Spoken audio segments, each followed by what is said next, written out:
I'm planning we will start right away. Well, good afternoon, everyone. Thank you for coming to this panel 7 of the first symposium on Muslim politics and world society conducted by the Indonesian International Islamic University in collaborations with the Center for Muslim Politics and World Society Studies, COMPOSE. This is, as I have mentioned, panel 7, the last panel of today, parallel with, I guess, panel number 6. So far, we have 14 participants, including the speakers, but hopefully along the way, we will get more participants to get involved in this panel. So if we look at the rundown sent by the committee, the organizers, the panel 7 is roughly about regional and international organizations. By the way, I am Djayadi Hanan. I am the political science lecturer of political science department of the Faculty of Social Science of the IIU. I will be chairing the session today. And I am told that we have roughly around one and a half hours, about 90 minutes. We have three panelists, three interesting panelists with interesting topics. They are Muhammad Ali al-Aini, the MA student of the Department of Political Science at the University of with the Indonesian International Islamic University in Jakarta. Then we also have Dr. Kevin Henry Villanueva, originally from the Philippines, now is the Senior Fellow of Ethics and International Relations of the National Chung University of Taiwan. Correct. Forgive me if I'm pronouncing that wrongly. Correct. Yes. Correct, Dr. Hanan. And I'm still at the University of the Philippines. Thank you. Thank you. And then we also have Dr. Afrimadona. Dr. Afrimadona is a political science lecturer of the let's say UPN.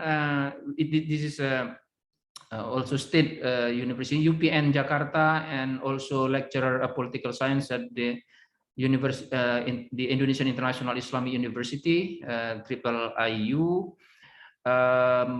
Dr. Afrimadona is specializing in international relations and political methodology, who is going to speak about globalization, liberal cosmopolitanism, and support for global governance an individual level of analysis.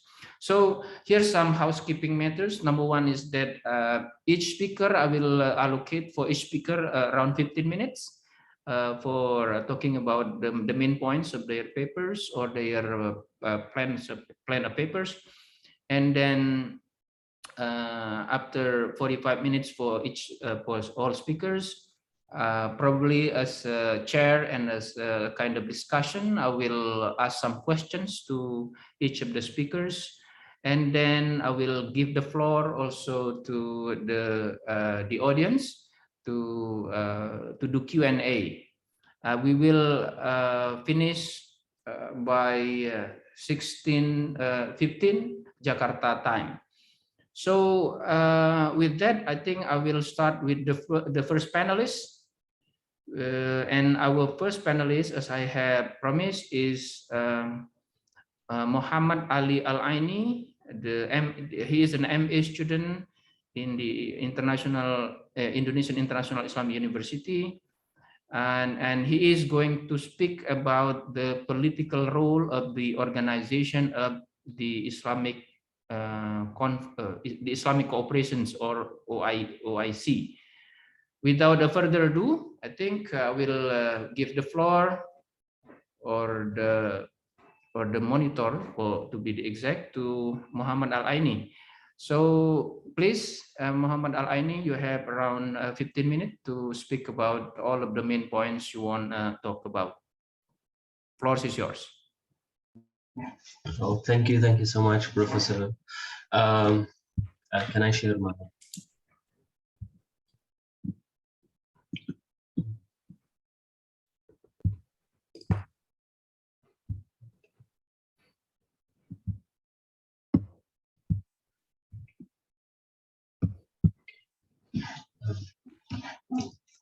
Is my screen clear? Yes, we can see it. Yeah, go ahead. Okay, thank you so much for giving me this chance to present it, the article, which topic is weak and divided political role of Organization of Islamic Cooperation, OIC. In this few minutes, I will start briefly define the OIC. Then I will raise my research question. After that, I will discuss the justification or the importance of this question. I will also present some other scholars' work in the same field of organization. I will mention what is the new of my article, and after that I will discuss the main points that in my discussion. Finally, I will end with the conclusion and suggestion. We can say this is the OIC 57 countries. OIC from conference to the second largest organization after UN. Actually, as we know, all the organization was established by announced decision after the Islamic conference that held in on 25th of September in 1969, which came in response to the burning of Al-Aqsa Mosque. The summit of presented 24 Muslim countries that was held in Rabat in Morocco. 6 months later, after this decision, in 1970, the first Islamic Conference of Foreign Ministers was held in Jeddah, Saudi Arabia, and this in this time, the organization OIC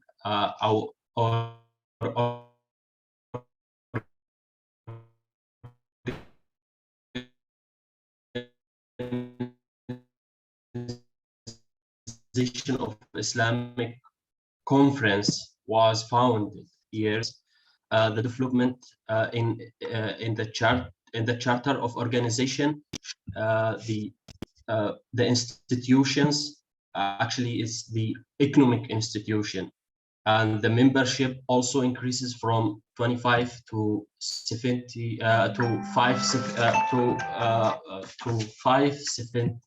to 57 countries. The OIC system, or the most important part of the OIC, is the Islamic Summit of the Conference of Kings and Heads, and also the Islamic Conference of Foreign Ministry and the Secretary General. This is the most important part in OIC. OIC defines itself as the collective voice of Islamic world to ensure and protect their interests in economic, social, and political sphere. Okay. The research question is why does the organization don't have a real and influential political role in resolving Islamic issue? What I mean by the influential role of the organization's ability, it's the organization ability to achieve its specific goals. Why I'm raising this question? Because we have in Islamic world many challenges that need to political will, including this 60% of the total conflict currently taking place in the world are in the level of OIC countries. Also, Muslim minorities in the world live in difficult humanitarian conditions.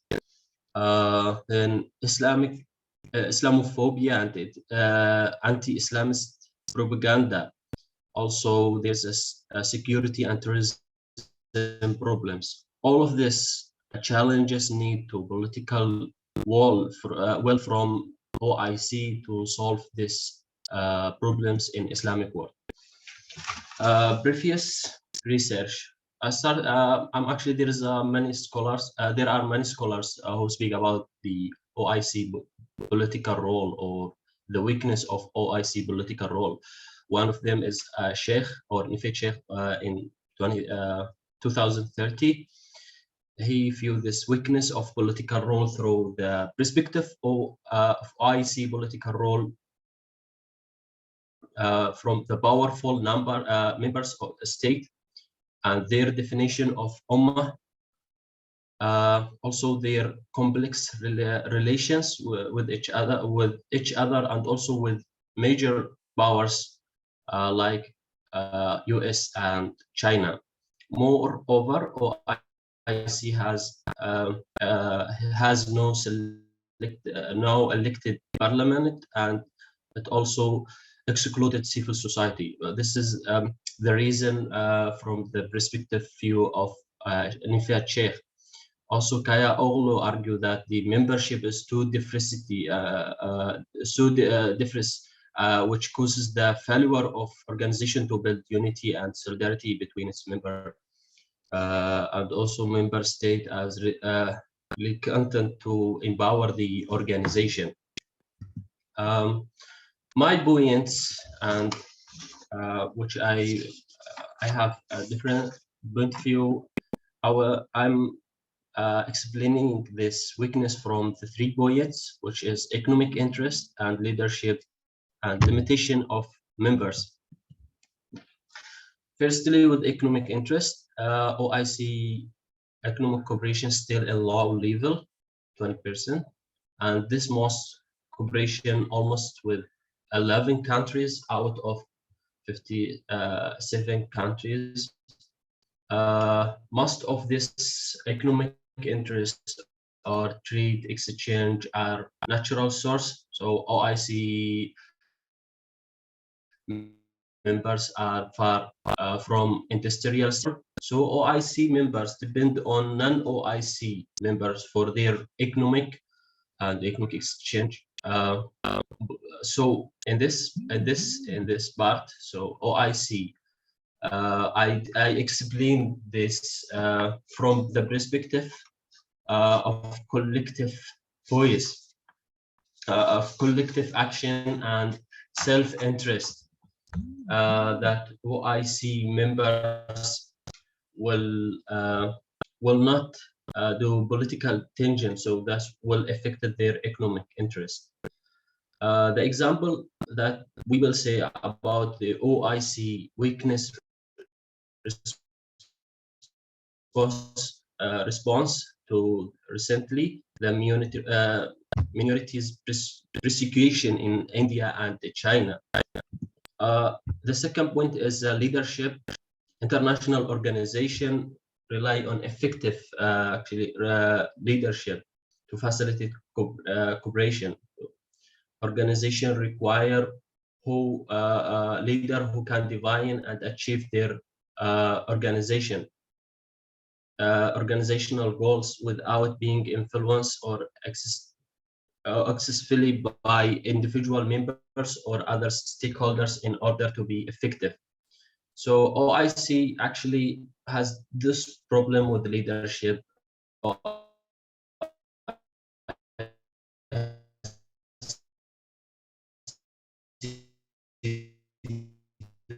Doesn't have executive body and general security a leadership part that can make decisions. The third point is about the limitation of members. Many countries and organizations of Islamic cooperation live in difficult political social conditions that make it the participated of this country in organization weak and limited. Actually, 22 countries of OIC members are from less developed countries.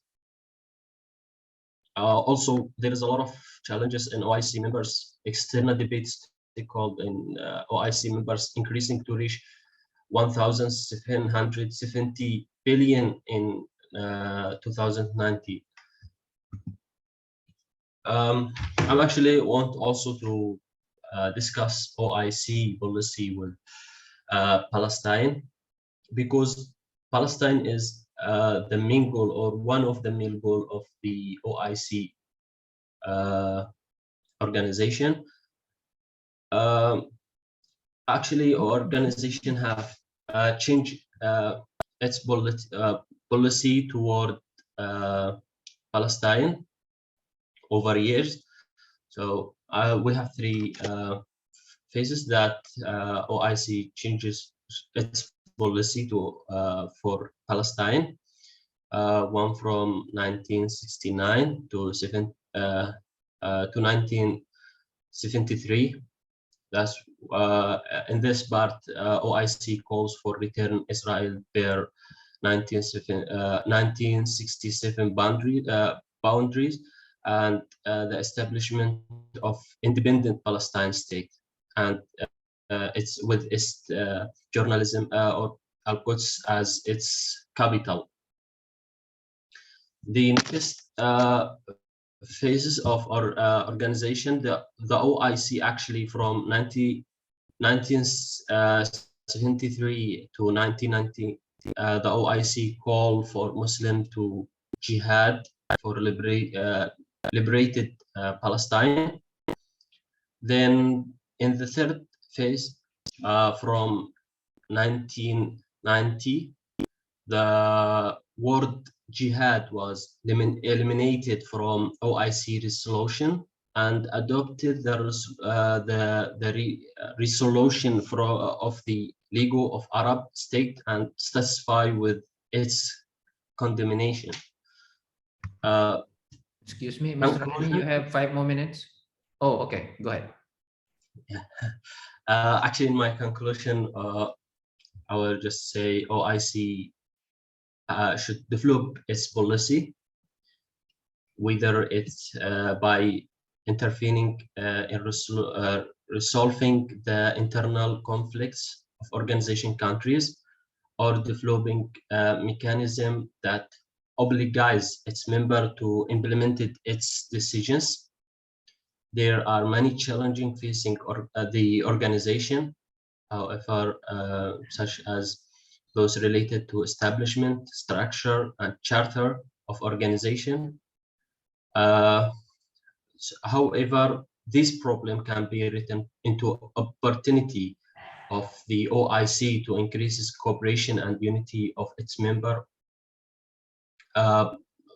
Finally, OIC achieved a breakthrough in international system when it was formed, because OIC is formed in base of identity of religion in the international organization. So we have this hope that organization will have influential part in the future. Thank you so much. That's my Thank you, Muhammad al-Aini. Interesting paper. I think the issue is also always important. Hopefully that the participants or audience will have some questions. I have some questions also, which I will raise later on. Now, moving on, we are going to go to the second panel. Second panelist. We have here Dr. Kevin Henry Villanueva, the Senior Fellow of Ethics and International Relations from Hsing University of Taiwan. He, in the rundown, he will be talking about the, difficult subject, I think. The paradigm of encounters on the togetherness of peoples and the 50-year peace in Southeast Asia in the post-Westphalian age. Dr. Villanueva, 15 minutes is yours.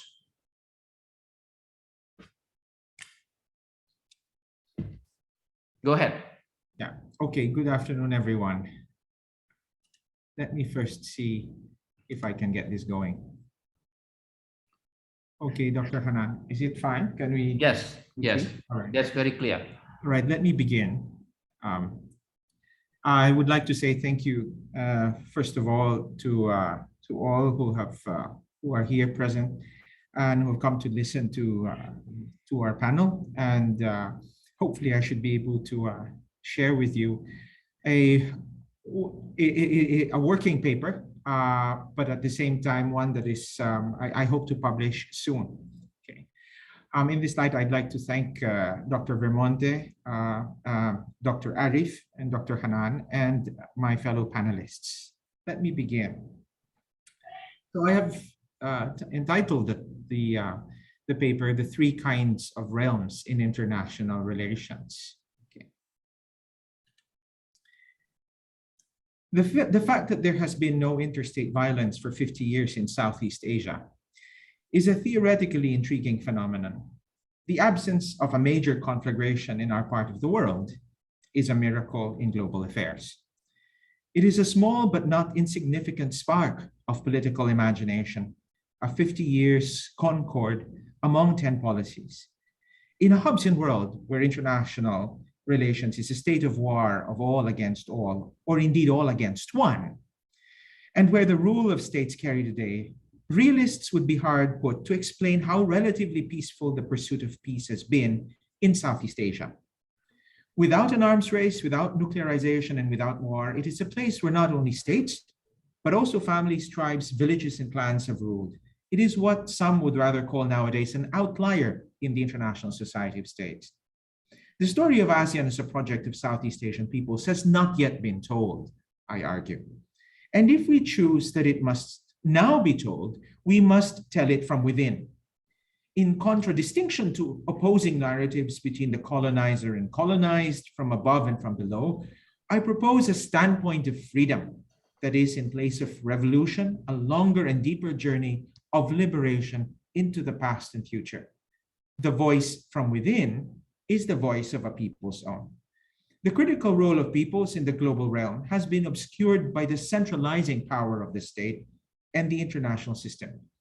An international system that has not only its roots in European international society, a theme that I think rather jibes with the themes in the other panels on decolonization, but whose social and political institution has its moorings among the peoples of Europe and the West. Civitates principes regni gentes respublicae. Echoing the call of Susan Strange, to find an alternative to what she called the Westphalian system, the pre-theoretical task here is grammatical. I wish to propose a political and philosophical vocabulary, a language. It is the vehicle of concepts through which our historical experience as peoples in Southeast Asia can be played out on the global political stage. I think, however, that the wellspring of this inquiry is humanity herself, the source from which all people see their struggles somehow intertwined. How can we give peoples a voice on the international system? That is, how can they rise among the international society of state in our human society? Here, I've somehow put on what we might call ages in international relations. And I would like to just simply talk about two. There have been so far two moments of transformation, change, and continuity in modern international relations history following the world in 1400. The realm of law and the realm of power. These are the labels Chris Brown uses, and I use them to illustrate a point: unnecessary and timely paradigm shift. These were two separate traditions, each with a quite different normative approach to the problem of international order and global governance. The realm of law is a tradition of the peace project. The most famous peace project was Kant's Perpetual Peace of 1795. In order to overcome the scourge of war, Brown argues, the states of Europe would form a kind of parliament or federal assembly wherein disputes would be solved. Peace projectors differed as to such matters as to voting mechanisms and enforcement procedures, but collective decision was central. States would no longer have the power to act as judges in their own cases. Impartial rules would be impartially applied to all. The realm of power, on the other hand, is the tradition of the Concert of Europe. The Concert of Europe was very different in approach, a notion that emerged in the 19th century, initially via the medium of the formal congresses that dealt with the aftermath of the Napoleonic Wars, and later on a more informal basis. The idea of the concert was that the great powers would consult and, as far as possible, coordinate policy on issues of common concern. The root idea was that great power brought with it great responsibility. Managing the system in the common interest was something that the powers should do if they could. But crucially, Brown writes, it should be noted that the common interest was weighted towards the interest of the great power themselves. These are traditions through which and under which the Westphalian system, the central features of which are national sovereignty and territorial integrity, has proven to be astonishingly resilient. The purpose of this paper, this presentation, is to put forward a proposition which, if acceptable to the Academy, I think would be of major importance to the study of ASEAN and more broadly to the understanding of our world politics. It is to describe, to provide a metaphor in our vocabulary for the changes we are presently undergoing from a different perspective.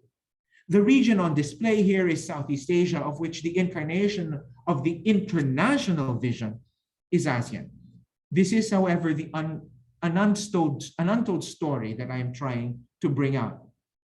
The three realms, the realm of law, the realm of power, the realm of peoples, are not contiguous but coeval, temporal but asynchronous, because they are happening in the global realm of humanity. It is not that one replaces the other in a progressive chain of events, but that our international political experiments comprise a revolving set of scenarios, therefore hidden but eventually played in time. And by providing a vocabulary that can cast light on their total significance, I propose a metaphor. The realm of peoples is the untold story of ASEAN on the stage of world politics. If there is one leading figure who has summarized the shortcomings of the Westphalian system, it was Susan Strange, an institution at the London School of Economics and the founding light of the central fields of international studies in Britain, when she wrote in 1999 in the Journal Review of International Studies her essay, The Westphalia System, reading three signs, areas in which the system's sustainability, not its collapse, is in jeopardy. Number one, Strange highlighted the influx of mobile short-term capital, the dangerous gap, opening up between the international institutions that are unable and unwilling to discipline the banks, the hedge and pension fund managers and the markets, and the national systems of supervision and control whose reach is not long enough nor quick enough to prevent trouble. Number two, the second failure is the system's territorial principle, that is, or not least, because of its inability to halt the vicious cycle of environmental degradation. We see that now all around, because states are responsible for their own territory, but not for anyone else's. Finally, the social and economic gap between the countries of the haves and the have-nots, and the same gap between them, which can be found within the countries of the haves themselves. The point to be made here is that Strange brought her intellectual power to challenge the narrowing conceptual aperture of the discipline, the fact that it was talking at crossways with economics on the new realities of the world. I think, however, the implications of her argument are much deeper now in retrospect. What I believe Strange depicted as Westphalia was in fact West limits. Her illuminating insight was that international political economy, the ways in which individuals and states would trade, needed a stable and regulative international political system to guarantee the sustainability of the system of markets, no less than the system of states. We could not do one without the other. The 1648 Treaty of Westphalia resolved the problem of religious wars, but in terms of exerting control and influence over territory and the surplus value of the economy, the world is still in need of answers. We have been fumbling our way through. Indeed, there were certain essences in the assuming the symbiosis of the Westphalian system. It was politically dynastic, economically agriculture, and in religious belief, Christian. It is not only that the international system that we have inherited is parochial in origin, more as it were in 17th century European international society, but that the world itself, the idea of the international, notwithstanding the global processes that Strange so clearly saw, remains Western. That is, as yet untrained, unschooled, and uninitiated in the ways of peoples whose worlds were left outside of, and who themselves, therefore, could not share in the benefits of international society. We have, I think, come to an inflection point. West limits. At the center of the realm of law and power what we now more commonly call a rules-based order, is the UN. At the center of the realm of peoples, we might say is ASEAN, founded in 1967. On the 75th anniversary of the UN, The Economist entitled its article on the International Organization, Missing in Action. It was not only that the frustrations of the international community had beset the organization during the Cold War, but the fact that its very leadership caught in the power struggle between states was failing to steer the world to a more stable, safe, and peaceful place. And more recently, past autocracies and populisms, pandemics, and power shifts, even if indeed the UN was created, in the words of Dag Hammarskjöld, not to take mankind to heaven, but to save humanity from hell. There is, I think, something more to be said about the observation of Hammarskjöld. The language of the UN is a tradition that itself must be challenged. And seen in the light of the observations of Susan Strange, there are problems which have been left unattended. However, if we are to take UN membership as a yardstick, because the actors on the world stage are new and multifarious, the kinds of conflicts and how they are managed demand solutions to be lost and found elsewhere, that is, beyond the realm of law and power. A cursory glance on the history of the UN manifests the prejudices or the system bias in the current international order. In 1965, the Security Council expanded from 11 to 15, but whereas it included 22% of General Assembly in 1945, it now has 8.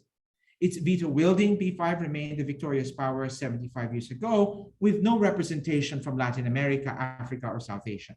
This should not blind us, however, to the same power struggles that take place among the suitors and pretenders for prestige in the Global South. African rivalries prevent them from specifying, for example, whom they would pick to occupy a permanent seat. So they stick with an overall demand for 2 permanent seats, plus an expansion of non-permanent ones. The rivalry among all countries notwithstanding, a thought experiment is forthcoming. What, I ask, if there were no Security Council? What if the political arena were the General Assembly? To be sure, what if there were no great powers? Let us think of ASEAN. What if, to describe things as they are, there is no sovereign who lords over all? What is sovereign equality in theory and practice?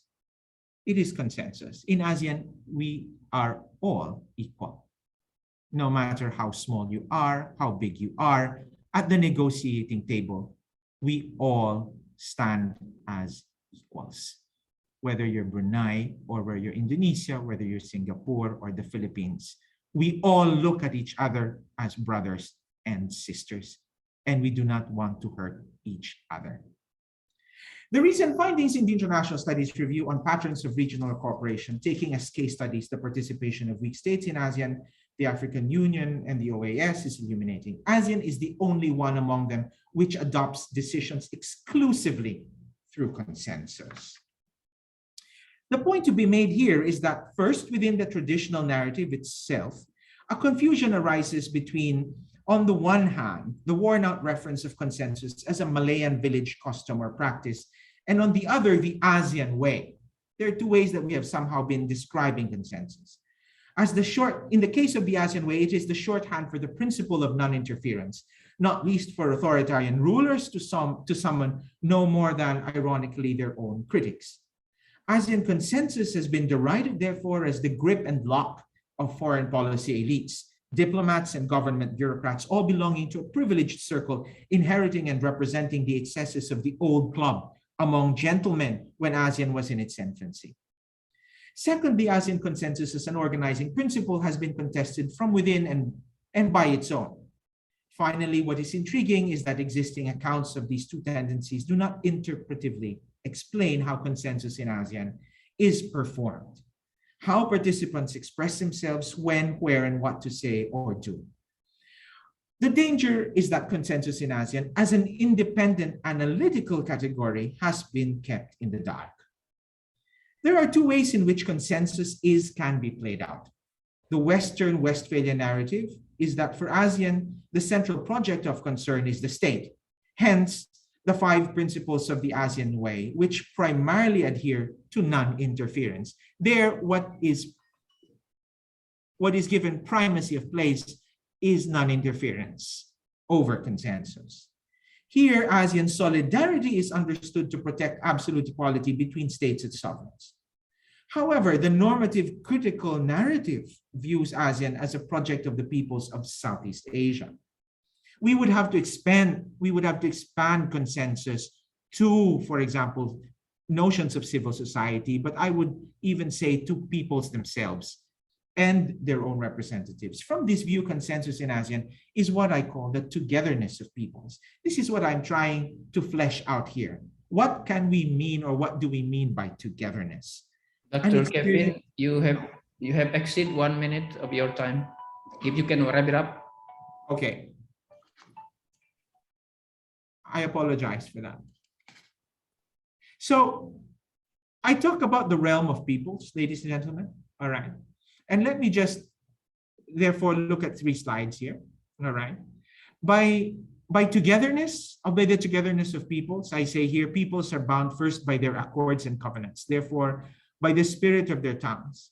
These are the processes in which they use their language to understand each other. It is the contention here that from the vantage point of togetherness, a written text is the foundation, the first ground of consensus. This is why in ASEAN, all right, we tend to be more informal, but we come out with, one declaration of another. We constantly meet over the course of a year in more than now thousands of meetings in 1 year, not just during the summit and the parallel meetings. Peoples are bound by who they are, the name about their names. Therefore, the fire of baptism, I say, togetherness belongs to a divided people. So it is not that we have common interests, because when the notions of common security or security community start with an idea that we do have a common interest, or liberal ideas or notions of peoples. What I say here is that no, we are a divided people. This second ground of togetherness is the symbolic place of our devotion and loyalty. Hence, identity and difference for us is where we start. We do not start with a harmony of interests. We start with difference in Southeast Asia. Finally, the third ground of togetherness of peoples is the earth they walk on. Therefore, the land of their toil, this is where they fight for the food, and their water is this where they live. Let me end with this. I therefore, and this is a paradigm of encounters that I talk of, which I have already published in the Global Change in the review in the journal Global Change, Peace and Security. In summary, and let me just end with this, Dr. Hanan. In summary, the eye of inquiry questioning world order is about the phenomenon of the circularity of war and peace. At least from the discipline of international relations, it is founded on an Anglo-American mindset, and more broadly, the expansion of European international society. In historical terms, and in the dramatic light of the ongoing war, the Ukrainian conflict on the continent, Timothy Garton Ash writes, in Europe, it has been how nations write themselves onto the mental map of Europe in blood, sweat, and tears. Rethinking international relations must be disentangled from the European Western project, historically emerging from the realm of law and the realm of power in European international society. The current international order is moored in these realms. The mind's eye, I suggest, should be set on the realms of people. One, however, that emerges from a question that is radically different, a humanist paradigm of encounters. The paradigm has already been stated elsewhere, and I present that to you here. Thank you. Thank you very much, Dr. Villanueva. I think not only interesting, but also provoking. The presentation that you have just put forward in front of us all. I think these presentations is transition very smoothly with the next presenters. Dr. Afrimadona will be talking about hang on. We'll be talking about the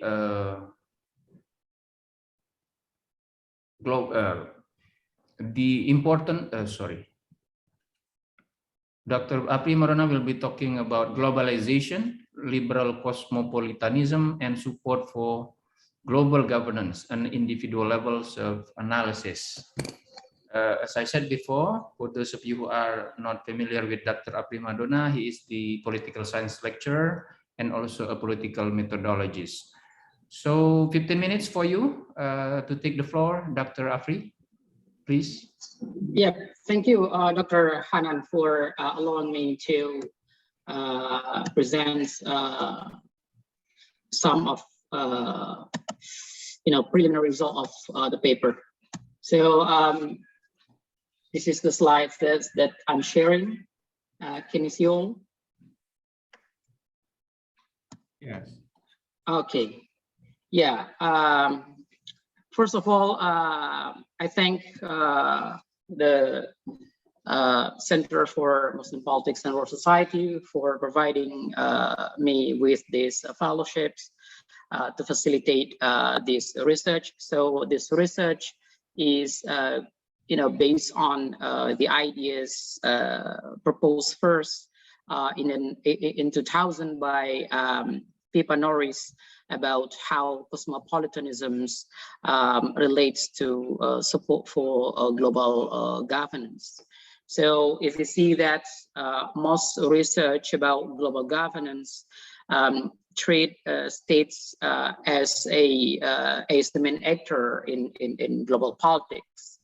So when they talk about global governance, they talk about how states shapes these global institutions and how these global institutions or international institutions shape state behavior. Most research, especially done by Harvard group like Hanan and his students like Beth Simons, for example, Liz Martin, and so on and so on, about the role of institutions. Most of them take state as the main actors. On the other hand, some works on liberal cosmopolitanisms that surely takes individuals seriously takes a more theoretical rather than empirical. So works by Thomas Poggi, for example, and then like some scholars like I forget, maybe Dr. Villanueva knows better about this literature, Shapcott and so on and so on. They take they take individuals seriously, but most of this research are theoretical. So and a little bit abstract in the sense that we do not provide kind of robust empirical analysis that try to see whether cosmopolitanism shapes peace in the sense of empirical minded scholar think about it. So the significance of this research is that yes, individuals matter, especially in democracies, because even though states shape this global governance, global institutions, but in democracies, individuals matter because people's voices, through their representative and representatives control for spending, for the money paid to support global governance and so on and so on. This is especially applies in democracies. So, for example, we see people when Congress protests the UN, for example, they hold American contribution to the UN, and we see that at least the some of the operations of these institutions stop. We quite frequently see this kind of situations. So it indicates that people matter when we think about support for global governance. But the problem is that not many research focuses on the politics of global governance from this individual level perspective.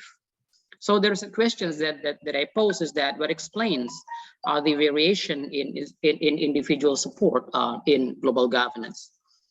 So this is some sort of argument that I try to propose, is that support for global governance in general is coming from cosmopolitan ideas or cosmopolitan views about the world adopted by individuals. But the problem is that these cosmopolitan views is not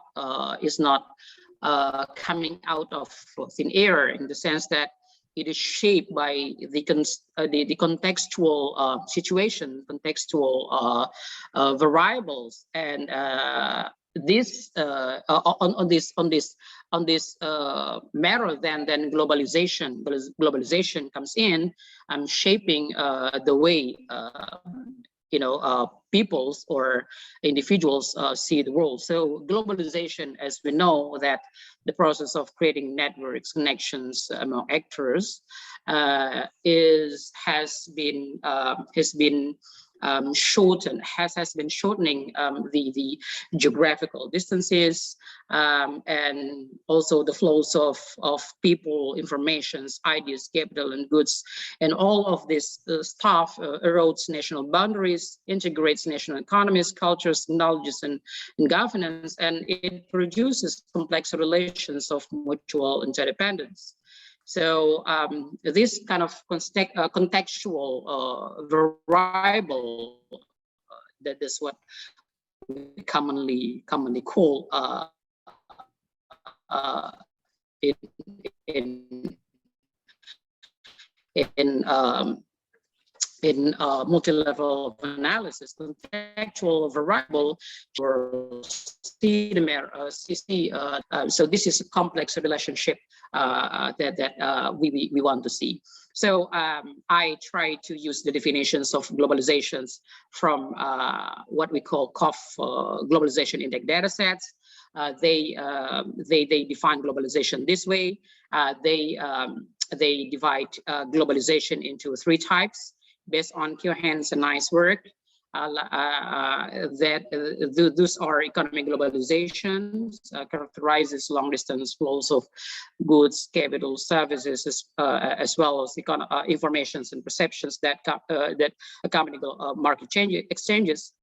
Then social globalization expresses the spread of ideas, information, images, and people. And also here includes cultural globalization. And then the last one is political globalization, characterizes the diffusions of government policies. So cosmopolitanism is a view that morality is a universal principle applying to all humanity regardless of social origins and citizenship. So from cosmopolitan point of view, we have a kind of universal ethics that that regulates the relationship between people, between individuals, foreigners, and these definitions of cosmopolitanism is quite different from the one proposed by Pippa Norris. In Pippa Norris' work, cosmopolitanism is defined as identifications with the world, identifications with globality, and then she also confuses globalizations and globalization. So that I think this definition is the definitions that I'm taking is much more closer to the dominant definitions of cosmopolitanism in the literature of international relations, like the work of some scholars like Poggi and so on and so on. And then the support for global governance. This is the definitions that I'm taking from World Value Survey data set. To what extent an individual has confidence in institutions of global governance, such as the UN, IMF, World Bank, WTO, and WHO. This is theoretical logics and hypotheses. So the theoretical logics that I'm proposing is that globalization exposes people of different regions, countries, citizenship to the same external forces due to global social interactions, both directly and indirectly. And this globalization shapes shared ideas or understanding about many things. And globalization leads to agreement on shared standard of morality and universal ethics. Global standard of morality center on humanity. What should we do to our fellow citizens should also be extended to foreigners. And this universal ethic should be defined, regulated, and maintained by global governance. So this comes, the complex relationship, the mediated relationship actually between globalization and global governance. So the relationship between globalization and global governance is not something that directly related, but it is mediated by cosmopolitan views about the world. So the hypothesis that I'm proposing is that the more a country in which a respondent lives is exposed to globalizations, then the more its people will adopt cosmopolitan views. And the more one adopts cosmopolitan views of the world, then the more he or she will support global governance. So this is a simple descriptions of mediation analysis, like globalization affects cosmopolitanism and then leads to support for global governance. So the methods that I use is quantitative methods, mediation analysis. The data that I use is COF Globalization Index from ETH Zurich. The temporal dimensions of the data set that I'm taking is from 2017 to 2020, and it's around 200 countries or territories. Actually, it consists of 200 countries or territories. World Value and the second data that I use is World Value Survey data, WEF7, whose temporal dimension is from 2017 to 2020, covering 57 countries or territories, and a total of 76,897 individual level observations. So I merged this data to see this mediation analysis.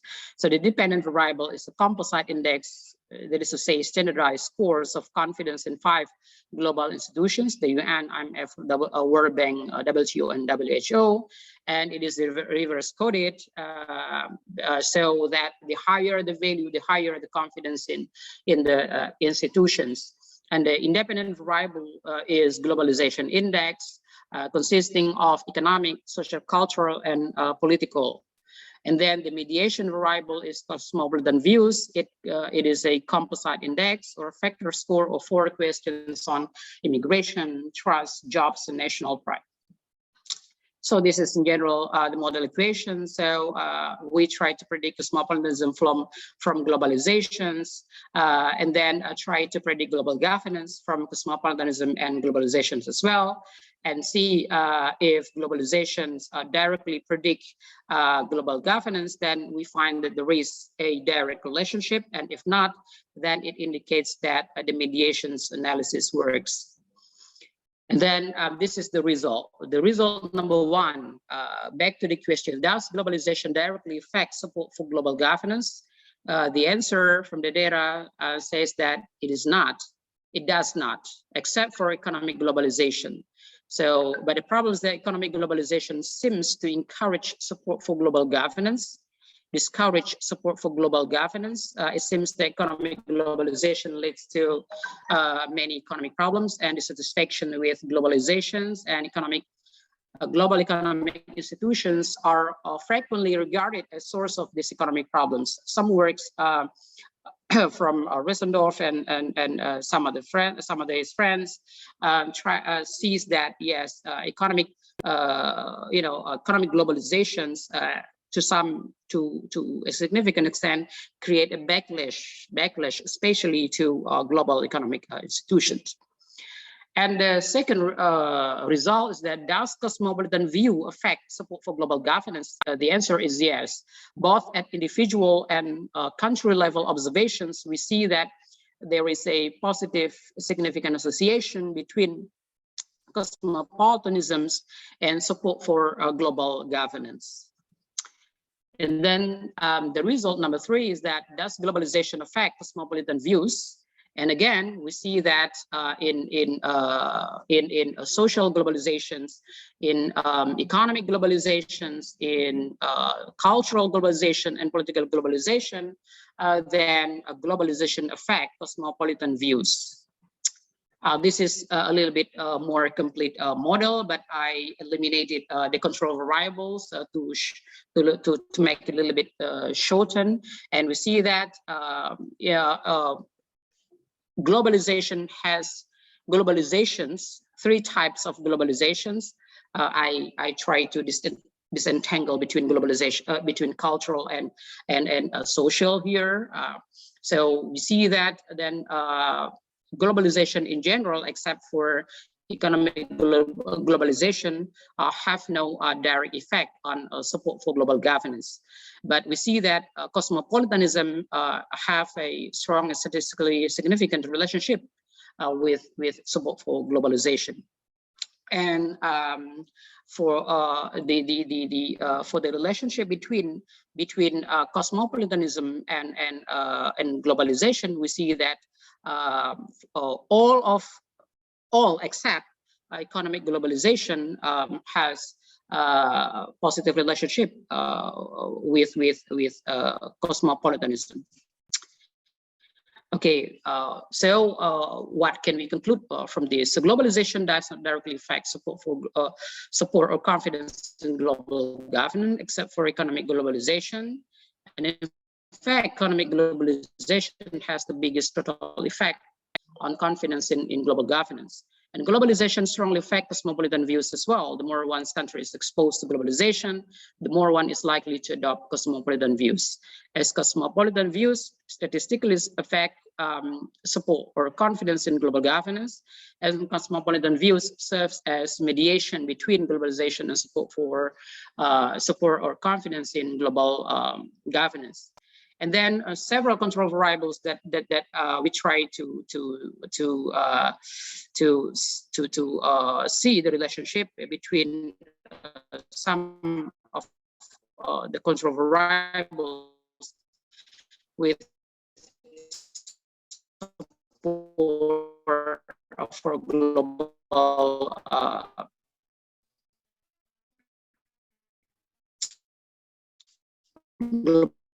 governance.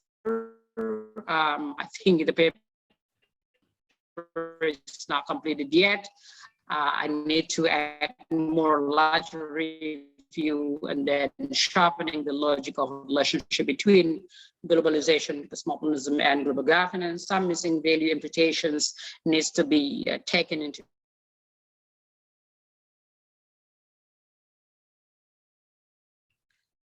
Okay, thank you, Dr. Afrimadona. Very sorry for this. Yeah. Yeah, you can everybody hear my voice? Is it okay? Okay, thank you. Yes. All 3 panelists have presented the papers. We still have around 29 minutes until 4:15 to end the panel. As a chair and as a discussant, actually I have 2 to 3 questions for each. But considering the time, I will just raise 1 question for each to make the time for audience to ask their questions. Fortunately, my first question will be very similar to the question written in the chat box from Mr. Zahrul Anam to Muhammad al-Aini, Mr. Aini. Yeah. So my question is very similar. So I will just read the question from Mr. Zahrul Anam. It is about the in dealing with complexity problems within the organization, does this organization remain promising to solve immense problems in the Muslim world? Mr. Al-Aini. In other words, is OIC still relevant to the current problems of the world, particularly the Muslim world, in your view? That is the question number 1, my question, and also Mr. Zahrul Anam's question. My second question will be to Dr. Villanueva. Dr. Villanueva, so you have to teach us more about this subject. My understanding is that you are trying to put the peoples at the center of the analysis and also at the centers of global or international relations. My question is, do you find it useful, particularly in Southeast Asia, to look back to the history of Southeast Asia? I remember the book from Amitav Acharya, for instance. The title, I'm sure you know this book, about the making of Southeast Asia. In looking at the making of regional identity in Southeast Asia, Amitav Acharya, for instance, find it useful to go back to the pre-colonial history of Southeast Asia, where Southeast Asian people could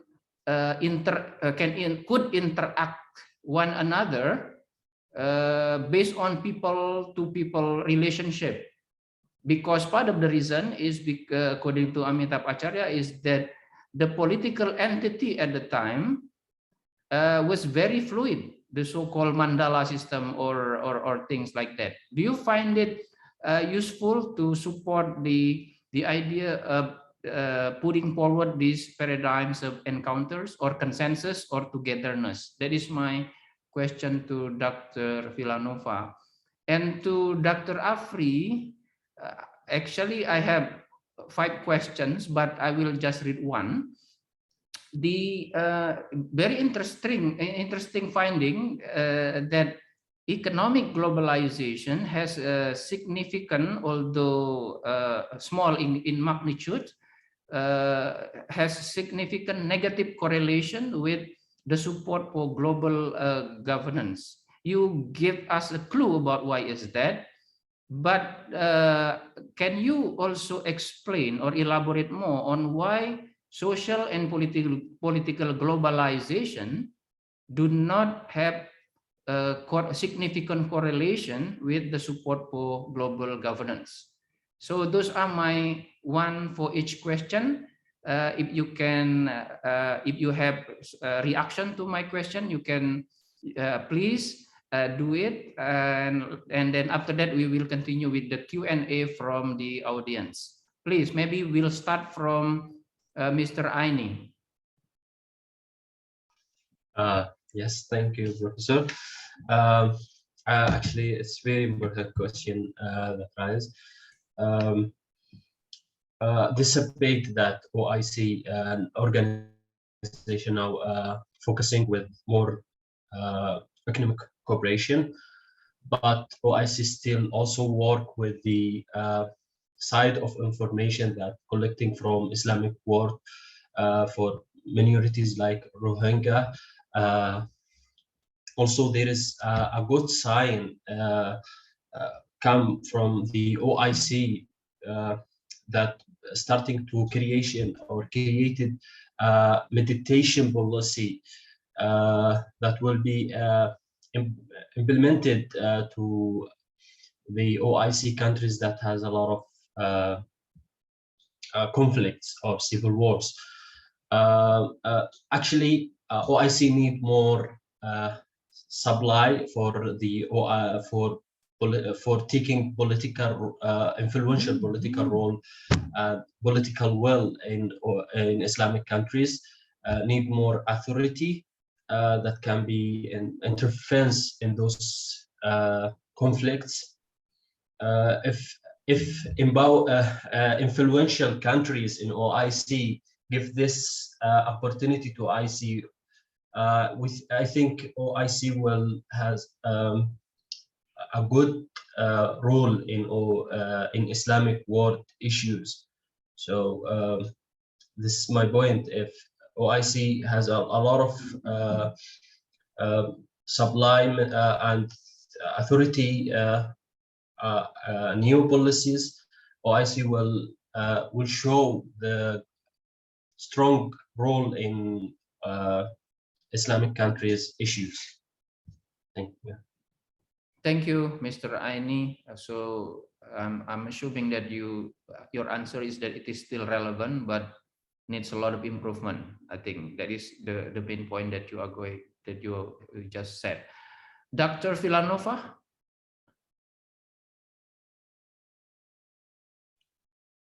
Thank you, Dr. Hanan, for this question. And I'd also like to say thank you to Mr. Anam. Yes, Darul Anam, who has raised a question here. And I will try to see if I can, and I can go back to it a little bit later, try to see if I can somehow respond to the two at the same time. There really is, I think, no question about the fact that peoples are useful in terms looking back at history, but I think especially in the case of Southeast Asia, because we tend to still very much organize ourselves in a manner of speaking ancient ways. Okay, I grew up, for example, in the island of Panay in central Philippines. Okay, and there we speak a different language, a different dialect, if you wish, and we have different ways from, for example, say the people in Luzon, in the bigger island where Manila, the capital, is. They speak a different language, and they have different problems. We are very much coastal. We are close to the sea. We tend to take life, some would say, in a rather leisurely manner, but that's because we have all the resources that we need. We've got the sea and we've got the mountains, whereas people in the inlands, highlands, for example, in Luzon, find it more difficult. Their resources are more limited in one respect. The way we plant rice is different, and so on. Now, these geographic conditions have actually made an impact also in times of crisis. And we've seen this during the pandemic. And we have also seen this in the last couple of years with the Duterte administration. Now, there are two things I wish to say here. One is, when people were getting mobilized during the pandemic, in many ways, the state from the capital failed. Peoples in the islands had to organize themselves more quickly. In fact, even during the pandemic, within the capital itself, the cities and the districts had to organize themselves more quickly. And what kicked in was, our, shall we call, pre-colonial barangay unit. I mean, which are really based on the families, but more than the families, they're like, villages, and they're now the smallest administrative units that you will find in the Philippines. Now, they became very useful, and those are models. Those are models in which people communicate with each other now, and are effective in terms of mobilizing resources. I think not only in times of crisis, but on a day-to-day basis. When, for example, there was this talk about federalism in the Philippines, I somehow, I think, thought to the contrary, that this was an opportunity to rethink the way that we were organizing ourselves as an archipelago. Because when we started out as a nation, that is to say, but very much in the European mold, recall that we've had one from the Spanish to the Americans, briefly for the British, we have been under colonizers. Basically our political system has been patterned after the West. Now, if we were to look into peoples, we are actually also going to be looking into our own language. What is going on now in the Philippines is that we are teaching our children something which did not happen when I was growing up. We are teaching our children the vernacular, the local dialect, or the local language within the island. And this is, I think this is creative. This is trying to put back, I mean, in the context of, Dr. Hanan, of everything that is going on now, in the context of what has happened in the pandemic, in face of the climate emergency that we are finding, the kind of solutions that you need are simply not being provided by the state, or the state is just too slow to do it. So yes, I find absolutely useful that idea of peoples, but you know, and then let me get to Anam, to the question of Mr. Anam. Is this idea of togetherness something that you can import? Now, I will not show the slide, but the idea of togetherness emerges from local and contingent models of communicative and processual action. So we are looking at how communities, or how families, or how tribes, or how villages actually talk in their own language and have certain processes. So you talk about in Indonesia, musyawara and mufakat. In Panay, we talk about pagsugilanon, which is to tell a story. So when there is conflict, we don't use, the idea is pagsugilanon. The idea is not just to talk, but can I hear your story? Can I tell my story? So it's sitting down, coming together, all right, but in our own language, and understanding that we don't actually have to fight over it.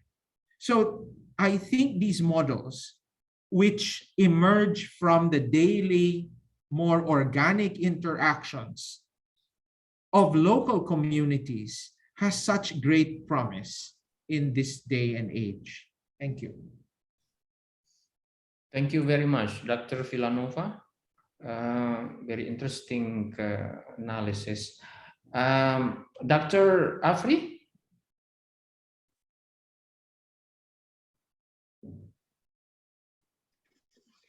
Okay, thank you very much, Dr. Hanan. So my other type of globalizations felt by most people, like for example, imported goods, for example. Almost all of that we wear and so on directly felt by many other people.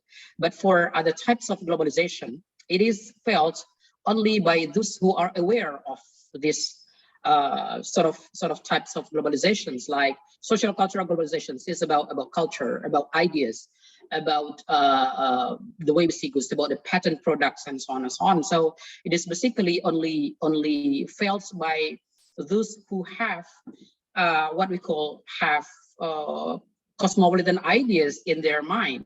So that's why it is this cosmopolitan-minded people who felt this kind of globalization, social cultural and political globalization. And that's why the effect is significant only for this, but not for the general population. So to recap,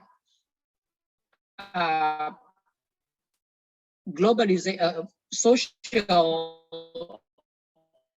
and political globalization have been significant only if we take into account cosmopolitan views, but for globalization for the general population in general. So that's. Can you hear me, Dr. Hanan? Yeah, it's a bit broken. Your voice is a bit broken, but yeah. I can still understand it. Okay. So, are you done? Yeah. Thank you. Thank you very much. Okay. Well, dear audience, we still have around 14 minutes to go. Actually, not 14, but about 12 to 13 minutes. And I would like to remind you that before we are leaving, we will need to stay on camera for the photo session, before the end of the session. So now, to the audience, if you have any question you would like to raise, please, you can raise it directly by raising your hand using emoticon. So I see Mr. Sabur Hamadi. Anybody else? And we still have one more question on in the chat box that I will also read later on after the question from the audience directly. Sabur Hamadi. Yes, Go ahead. thank you, Hanan. I'm very happy to be here and listen to this informative presentation. Well, my question goes to Muhammad. He has raised a very good question. I mean, like the OIC, which is pretty much important for Islamic world. Well, we are seeing that what is going on in the Palestine, and also Muhammad has tackled the Palestine and the rule of OIC. So my question is that I wrote it on the chat box. Well, what is the solid achievement of the OIC for Palestinian or for Palestine? So we can see the war is escalating every day, and several people killed during Ramadan, and this is not the first time. Every Ramadan we are witnessing the same evidence or the same war or killing Muslims. So what is the position of OIC in this regard? Thank you. Thank you, Sabur Hamadi. Does anybody else have question for the panelists? Okay. I will ask one more question to Dr. Villanueva then. When Yes, I was going to ask for those Dr. two. Villanueva, when we are talking about people, right? Yeah. When in practice, in Southeast Asian international relations, when we are talking about people, most of the time we are talking about the elites, right? Yeah. So how is it possible to put the paradigm of encounters that you are proposing to be really put into reality in the international relations of Southeast Asia or in the region of Southeast Asia? Right, right. So with those two questions, I think, for Dr. Afri, do you have the chance to go into the difference between democratic and non-democratic countries in your data set? What is your finding when you go a bit deeper on those two categories? So we'll start with Mr. Aini. Yes, thank you. That's a good question. Fortunately, or unfortunately, beside the condemnation and beside the condemnation come from OIC and boycott Israel. OIC also bash the UN to recognize the right of Palestinians. We see today the sympathy of international community. That's one of the OIC work in the international community. Actually, OIC for past doing a lot for Palestine. OIC do policy in before. It's not now, but before has a policy that prevented members from normalizing the relation with Israel government. But now we know OIC as an organization focus with more economic cooperation. So just OIC condemnation and just try to bash UN to recognize the right of Palestine. It's just my answer. Thank you, Mr. Aini. Dr. Villanueva? Okay, Dr. Hanan, you've asked a very difficult question, but a crucial one. It's essential. Okay, so I thank you for that. And I think you guys have to help me here. Okay.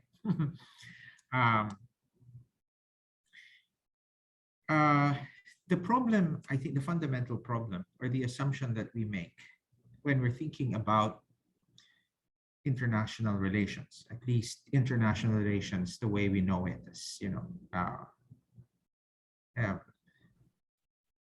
fundamentally the narrative which is state-centric, is that the political arena, there is no other political arena in international society but the state.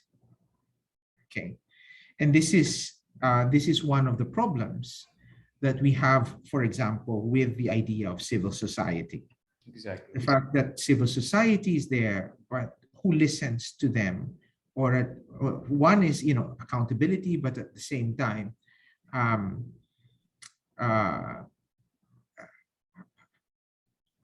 how do they respond? How does civil society actually respond to the needs of peoples? And it's not able to do that because the power of mobilization, all right, in terms of resources, in terms of the economy, and in terms of the military, in terms of violence, okay, is the state. So we really basically run into that problem when we start talking about raising peoples in international society. I think we therefore have to start with this idea of the global realm. And here, this is why I'm trying to champion humanity. And I'm also trying to think this goes back to the points that you've raised. When we look at how the world was in the 1400s before European society actually expanded, and the fluidity with which we were able to move around in Southeast Asia, I think this is where my research is going towards now. So we may have to, and Farish Noor also calls on this when you look at, say, he's talking about looking at diasporas, looking at, say, border marriages and so on. But I would look at, I don't know where we could actually start. We can start more locally. So when we start rethinking or reimagining the archipelago, when we start reimagining, for example, the ethnicity or the ethnic communities in Myanmar, these are where the spaces at the moment we're still contesting these spaces in Southeast Asia in a way that is very different from the way these spaces are being contested in Europe. Why? Well, one reason is because we don't share, for example, the same idea. We don't have international law the way the EU is practicing EU law, right? We've got our different juridical systems, legal systems in Southeast Asia. That's one reason why we're so diverse. Now, so we've got to look at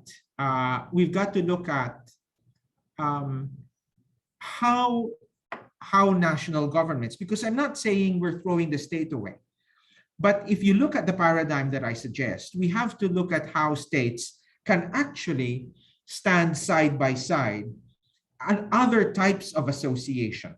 I don't know if you're getting, I hope I'm making, so we start to look at not only, for example, a United Nations, but a United Tribes, a United Villages, as it were, a United Peoples. So you can actually, or a united group of islands, but each association, all right, somehow on the same level. All right, and I don't think we're also really looking at ideas of functionalism. It's very different because we're not only looking at issue areas, so we're looking at something much deeper. Now, so this is a long-term project. I guess this is what I'm trying to say. I'm trying to see how that togetherness can be threshed out. So if I were to go back to the question of Mr. Hanan, right? I'm not sure we want to import this, but it is importable, it is exportable, because then imagine, for example, if the European Union starts to disintegrate, okay? I mean, if you look at the Ukrainian conflict, I mean, does Ukraine in a world that I'm trying to imagine, or I'm trying to, in a world that is like Southeast Asia, okay, does the Ukraine really have to decide between Russia and the US, or Russia and the EU? Does it actually have to do that? Or can it create its own or be associated with other countries? Now, that said, on a more realistic plane, in the short term, okay? In ASEAN, we tend to inviting civil society organizations has been contentious. I was a member of the Philippine delegation to the drafting of the Human Rights Declaration in 2012. And that was Pak Martin Talagawa at that time, okay, was our foreign minister in Indonesia. And what did he say? You know, the cooking, you know, the kitchen is still with ICHR, with the ASEAN Intergovernmental Commission on Human Rights, but open it up to civil society. We therefore had 4 consultations, right? We had one in Malaysia, we had Kuala Lumpur, we had one in Brunei, we had one in Malaysia, and we had one in Bangkok. Not in that sequence. First in Bangkok, Malaysia, Brunei, and then Kuala Lumpur. But it gradually, I mean, we had to open up that space of contestation. But the representations at that time were from civil society organizations. Okay, now more women and children, LGBT, etc., etc. Okay. Now imagine opening up that space of contestation where, say, a declaration or a text, and this is part of Togetherness. A text is now therefore contested not only by by civil society organizations, but by inviting leaders of tribes, indigenous communities themselves, those which are not organized the way, say, Western-funded CSOs are funded. I think this is the kind of world that we want in Southeast Asia, but people are not getting it. And us scholars, I don't think we actually want, I think we see it. I think we see it. But, you know, for reasons of expediency, we cannot, because the language and the vocabulary that we have as scholars is also Western. So for us to get published, so on and so forth, we have to get into that. I think we have to be braver, right?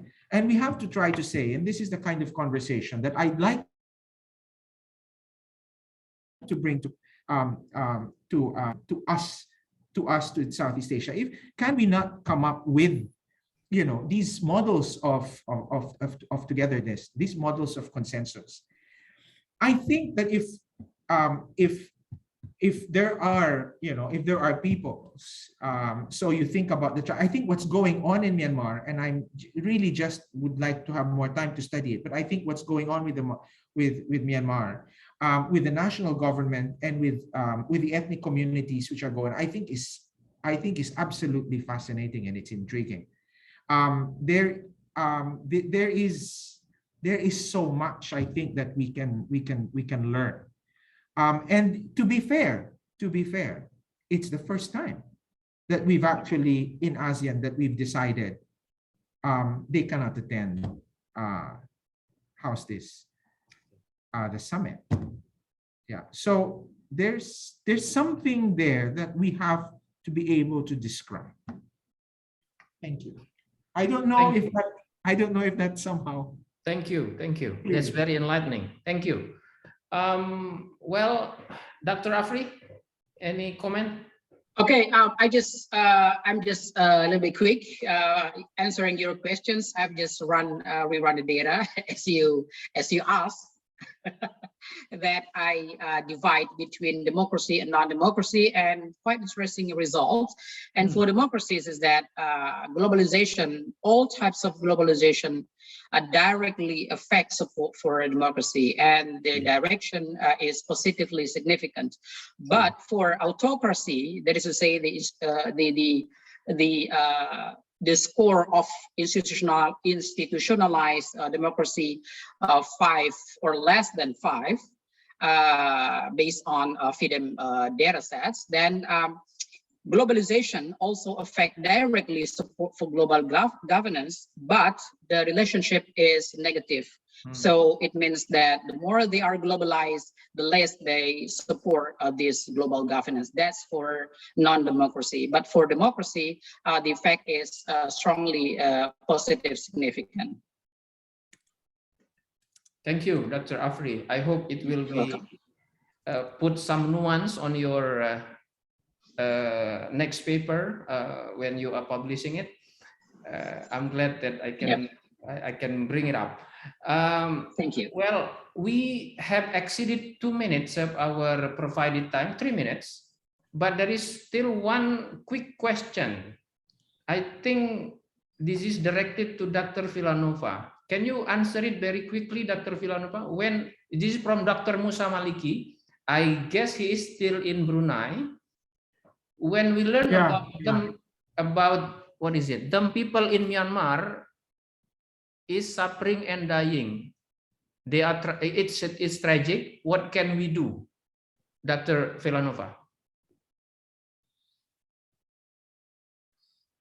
That's a difficult one. I mean, you put me on the spot there. First of all, I hope I don't give the impression that I'm solving the world's problems.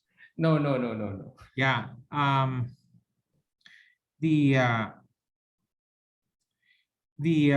How's this? To be honest, I think I think ASEAN has broken,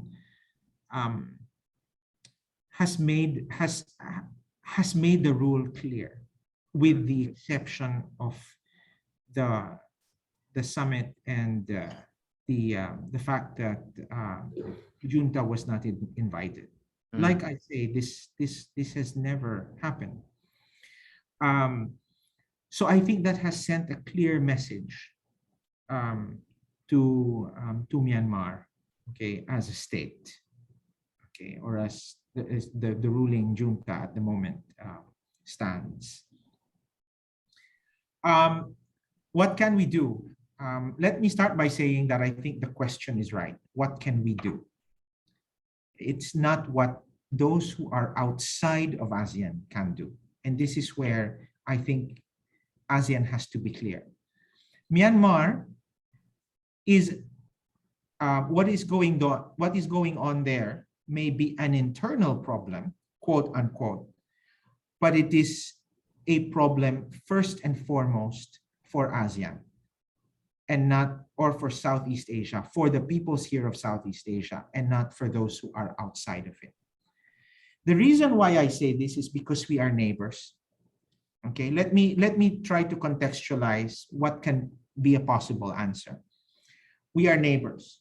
So those who suffer are, first of all, the peoples you will find in Myanmar, but secondly, the peoples who are around Myanmar. Those who will stand by Myanmar and the peoples of Myanmar, the Burmese, the Rakhines, and the Arakanese, and so on, will be the ones who will be giving them and who will be taking them as displaced, as refugees, people who will be running and crossing their borders. It will not be those who are outside or far from us. So I think the question is right. What can we do? Okay. This now becomes, I think, you're now raising a moral question, okay? And this is what I would like to think of. I think we have to start thinking about an imperative, what I call the imperative of togetherness, okay? So what am I trying to say by that? By imperative is we have to start to think about whether we have a moral duty to those with whom we live with or not. Okay. And it starts by thinking that if, for example, I don't know if you've heard about the contract of mutual difference, if this is a work by Norman Gerace, I mean, I recommend, and I hope we can continue this conversation. right? A work by Norman Jarras, The Contract of Mutual Difference. And what he's basically saying is that, if you cannot come to my help, all right, in dire need, don't expect for me to come to your help in dire need. Mm. Now, if we agree with that, okay, if we agree with that, then can we really do anything else outside of that agreement? That's a question, Miss Musa, Miss Maliki. All right, that's a question. How can, and this is further down the road, how can togetherness be a moral duty? Now let me answer the question. I think what we can do is, first of all, we've got to listen. All right, we have to listen, and by this I mean the ASEAN heads of state. They have to listen first to the peoples. Okay, that's the big, and I think they are. Otherwise, I don't see why they have somehow shamed the junta by not inviting them. I don't know if I'm making a point, right? And I think they are, on one hand. The other is, you might say that, this is face-saving vis-a-vis the international community. But, we might ask ourselves, why did it only happen now? We've had these problems before, right? Why did it only happen now? All right. And these are questions that I don't have the answers to at the moment. But I think it's crucial that if we're listening to the peoples, at the moment, there's a national unity government that's being formed in exile, from what I understand. Okay. But I think we have to understand how these peoples are inside, who's negotiating, and who should come to the negotiating table. Okay.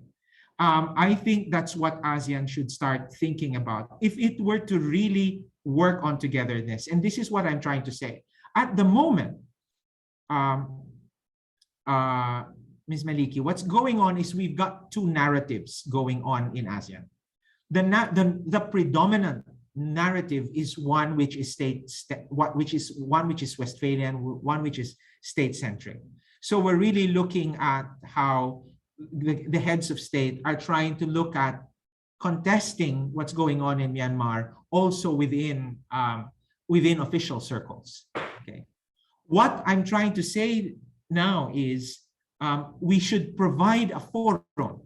So what ASEAN can at least do is, can they provide a forum whereby, or wherein the peoples can write something? And let me end with this. The peoples, the different ethnic communities in Myanmar can actually come together and be free to write a text, a declaration, or a manifesto that can therefore, all right, be a symbol and an evidence of what they want to happen vis-a-vis, okay, vis-a-vis the junta. Because it's the only way that we can hear what they want. In darkness, there is no democracy, right? So if we do not hear them, right, we will never be able to know. So I think that is where it starts. I don't think it starts by saying that we have the responsibility to protect, so on and so forth, because it may be, quote unquote, an internal, we don't know. It may be an internal problem. And then if, for example, as has been going on in the international community, people send, people intervene, and do they actually stay? They don't, right? At some stage, they renege on their responsibilities. So I think it is clear that at the get-go, the peoples have to be heard. And the way for them to be heard is that they have to write, and they have to write together in freedom. If that is not the case, then I really don't know where to start. Yeah. Thank you. Well, thank you, Dr. Villanueva. Thank you, Mr. Muhammad al-Aini. Thank you, Dr. Afrimadona.